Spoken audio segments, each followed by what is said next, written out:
In the aftermath of World War II, America was hungry for the open road, and few machines embodied that hunger quite like the 1947 Indian Chief. It wasn't just a motorcycle. It was a rolling declaration of freedom wrapped in sweeping Valanced fenders and a muscular V-twin heartbeat. At a time when factories shifted back from wartime production and families sought new ways to explore the vast American landscape, the Chief stood as both an escape and a status symbol. Riders weren't simply buying transportation. They were buying into a dream of speed, beauty, and independence that felt uniquely American. Yet behind that romance was a brewing rivalry. Because the Chief wasn't alone, it was going head-to-head against another homegrown giant, each vying to define what American motorcycling would look like in the decades to come. Was the Chief's artistry and innovation enough to carry Indian into the future, or would the weight of competition prove too heavy? That tension is why the 1947 Indian Chief remains such a compelling story. A machine caught between glory and decline, whose legacy still sparks debate today. If you love diving deep into the legends of American motorcycles, make sure to like this video, subscribe for more, and drop a comment on what classic bike or car you'd like to see us explore next. The 1947 Indian Chief entered the American motorcycle scene with a presence that was impossible to ignore.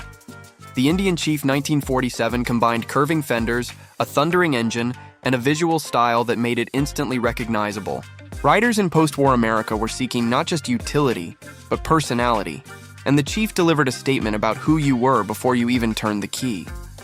Every line of the bike carried intentional drama, from its wide-set handlebars to the deeply valanced fenders that hugged the wheels, giving it a silhouette unlike anything else on the road. In many ways, the Chief wasn't just selling horsepower, it was selling an attitude of confidence, a rolling piece of Americana that fused artistry and mechanical muscle. Micro story. Imagine a young veteran returning home in 1947, restless after years overseas.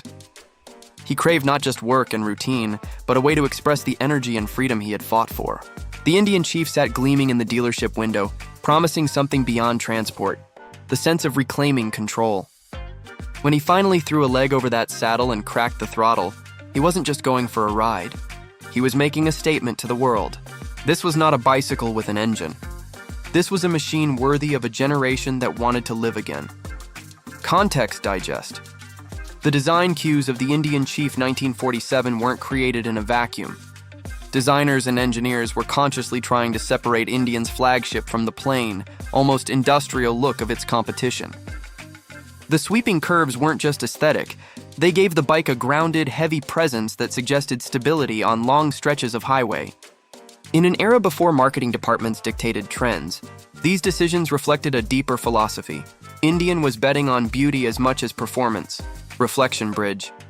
And yet, beauty alone doesn't guarantee longevity, which raises a pressing question: what truly made the Chief special enough to rival the workhorse machines of its time? Micro story.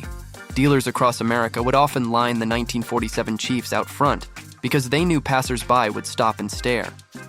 The shine of chrome, the sweep of fenders, the way the bike looked parked in the sunlight, it was visual magnetism. A rival manufacturer might have sold more units, but Indian Chief sold dreams. Customers were drawn in not only by the machine itself, but by the aura of style it carried. For many, just owning a Chief meant stepping into a club of individuality and boldness. These small decisions at the dealership level helped cement the Chief's reputation not as just another motorcycle, but as a cultural marker. Context digest.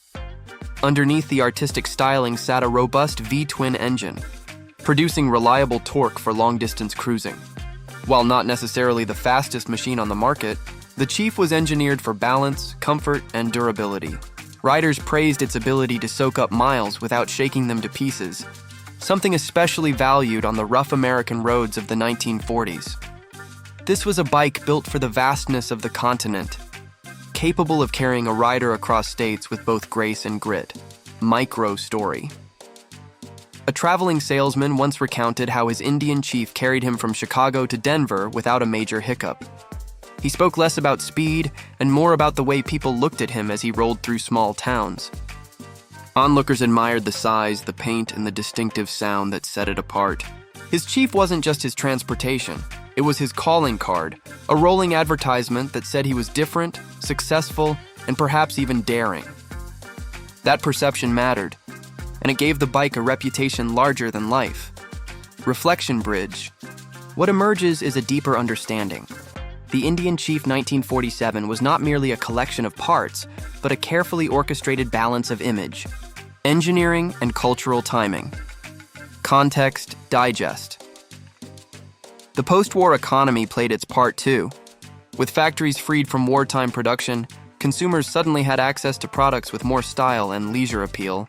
The Chief capitalized on this moment, appealing to Americans eager for color, chrome, and something to distinguish their prosperity. While other motorcycles leaned into rugged practicality, the Chief invited buyers to indulge in something beautiful and bold. This positioning wasn't accidental. It was strategic. Indian believed style could tip the scales in its favor. Micro-story. In small towns, local parades often featured a rider on a 1947 Chief leading the procession. Children would cheer at the sweeping fenders. Adults would nod in appreciation of its craftsmanship. It wasn't just a bike. It was a civic spectacle, a rolling piece of pride that communities celebrated. In these moments, the Chief was more than a vehicle. It became an emblem of American optimism, carrying not just riders, but an entire town's sense of progress and excitement into the post-war era. Reflection bridge. And yet, behind all the praise and attention, the question lingered. Could this artistry-driven strategy hold up against the demands of a competitive marketplace? The answer lay in the choices Indian made about engineering, production, and brand identity, and those choices would set the stage for the battles ahead. The 1947 Indian Chief, with its flowing lines and commanding stance, was more than just a motorcycle. The Indian Chief 1947 became the centerpiece of Indians' gamble to win riders through artistry and innovation. Yet beneath the beauty was a strategic battle about what kind of motorcycle company Indian wanted to be. Rivals focused on simplicity, dependability, and building an army of loyal dealers, while Indian poured resources into crafting machines that felt luxurious and expressive. That contrast created not just a rivalry of machines, but a clash of philosophies. Micro-story. In a New England workshop, an Indian engineer argued that the Chief's Valanced Fenders weren't just for show. They protected the rider from road grime and gave the bike visual heft. He believed that form and function could coexist, and that riders deserved both. Across town, however, a practical-minded competitor might have laughed, saying those fenders were just one more part to dent, chip, or replace. The Chief's defenders saw elegance. Its critics saw excess. This tension lay at the heart of Indian's identity. Context digest. The Chief's suspension and chassis gave it a smooth, commanding ride, especially at highway speeds. But this came at the cost of complexity. More moving parts meant more maintenance, and owners sometimes found upkeep more demanding compared to rival machines.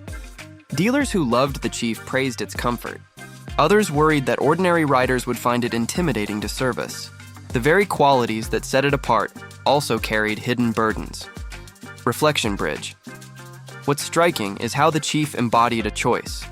Embrace refinement with potential headaches, or accept simplicity at the cost of style. Micro-story. A Midwestern farmer bought a 1947 Chief to replace his battered pre-war motorcycle. On the open road, he marveled at its smoothness compared to what he was used to. Yet, when a small issue with the electrical system cropped up, he struggled to find parts quickly. His story illustrated the dual reality of Chief ownership, a superior ride wrapped in occasional frustration. For some, that trade-off was worth it. For others, it nudged them toward a rival brand. Context digest. Dealer networks became crucial. Rivals invested heavily in spreading small dealerships across rural America, while Indian concentrated its reach in larger towns and cities. A Chief might be a dream purchase, but if servicing it meant traveling 100 miles, some buyers hesitated. This structural disadvantage weighed heavily on Indian's ability to turn admiration into consistent sales. Style may have drawn customers in, but support, or the lack of it, determined whether they stayed loyal. Micro-story. An enthusiast in California recalled how his town had 2 rival dealerships, each showcasing its chosen machine. On weekends, groups of riders would park outside diners, showing off their steeds. The Chief owners always attracted a crowd, their bikes admired like art. But when breakdowns occurred, the rival shop down the street had quicker access to parts and mechanics. Slowly, those admirers shifted allegiances. The Chief's glow remained, but practicality tugged at wallets. Reflection bridge. Indian's strategy exposed a brutal truth. Building the most beautiful motorcycle wasn't enough if the ecosystem around it couldn't support everyday riders. Context digest. By 1947, Indian was also facing the financial strain of post-war shifts. Materials were in short supply, competition for labor was fierce, and margins grew thinner. While the Chief represented Indian's high watermark of style, it was also straining the company's resources. The gamble on beauty and complexity left little room for error. This wasn't just a product decision, it was a survival test. And in that crucible, the fate of the Indian Chief was sealed by forces larger than design. Micro story. A young writer in the late 1940s recalled saving for years to buy a Chief, only to find the dealership shuttered when he finally had the money. The brand's instability turned dreams into disappointment. For every shining parade and road trip, there were whispers of trouble, missed deliveries, uncertain part supplies, and rumors that Indian was struggling. These stories spread, creating doubt in the minds of would-be buyers, no matter how gorgeous the bikes looked. Reflection bridge. The 1947 Indian Chief thus became both a triumph and a warning, showing how innovation without infrastructure can become a heavy burden. All of these factors pointed toward an inevitable turning point, when Indians' dream of style-driven dominance would collide with the harsh realities of business sustainability, leading us into the final act of the Chief's remarkable story. The 1947 Indian Chief carried a mystique that few machines could match. The Indian Chief 1947 represented both the high point of Indian's artistry and the beginning of its decline. Riders adored the flowing fenders, the comfort, and the cultural prestige, but the cracks in the foundation were already forming. By the early 1950s, the company's resources were dwindling, and the Chief, despite its brilliance, could not save the brand from collapse. The legend of the Chief thus became a story not of market victory, but of enduring legacy. Micro story. In a quiet Midwestern garage, a collector restores a 1947 Chief piece by piece. Every curve of the fender and every bolt he tightens reconnects him with a time when Indian dared to dream big. He knows the company failed, but when the engine roars back to life, he doesn't hear failure. He hears freedom. For him, and for many others, the Chief is proof that beauty outlives business. Context digest. The cultural memory of the Chief survived because it represented something greater than market share. It symbolized a moment when motorcycles weren't just tools, but expressions of individuality and artistry. Even as rival brands consolidated their dominance, the Chief remained the bike enthusiasts mentioned with reverence. It wasn't the most common machine, but its scarcity only deepened its allure. Reflection bridge. And that scarcity turned into strength, reshaping the Chief's role in history from contender to icon. Micro story. At vintage rallies decades later, the sight of a restored 1947 Chief draws crowds instantly. Riders who grew up long after Indian's collapse are captivated by its presence. They don't remember the parts shortages or the dealer struggles. They remember the legend of sweeping fenders gliding down Main Street. The Chief transcended its shortcomings and entered the realm of timeless design. Its image became shorthand for the golden age of American motorcycling. Context digest. The aftermarket and restoration communities kept the Chief alive. Enthusiasts pooled knowledge, swapped rare parts, and built networks of support that the original company never fully achieved.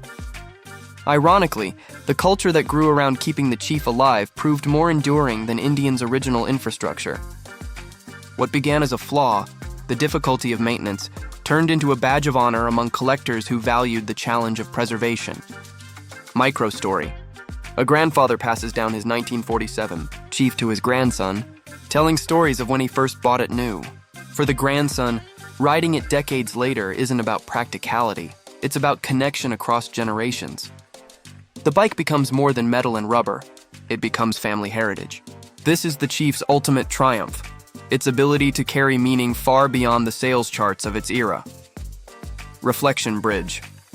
In the end, the Chief's true impact wasn't in beating rivals on the showroom floor, but in shaping how Americans think about motorcycles as symbols of identity. Context digest. The 1947 Chief is now a staple of museums, private collections, and auction blocks. Its values continue to climb, not just because of rarity, but because of the story it carries. Collectors and casual fans alike see in it a blueprint for motorcycles as cultural artifacts. It is no longer judged by its original marketplace failure, but by the timelessness of its design and spirit. The story of the Indian Chief 1947 thus resolves not with corporate victory, but with cultural immortality, ensuring that its legacy lives on whenever someone speaks of American classics. The 1947 Indian Chief was born into a moment of American optimism, and the Indian Chief 1947 became the embodiment of that spirit. From the sweeping fenders to the steady V-twin heartbeat, it offered riders more than transport.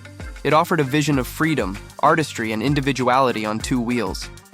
In exploring its journey, we've seen how Indian's bold strategy leaned into design and innovation, giving the Chief a commanding presence that rival machines simply couldn't match visually.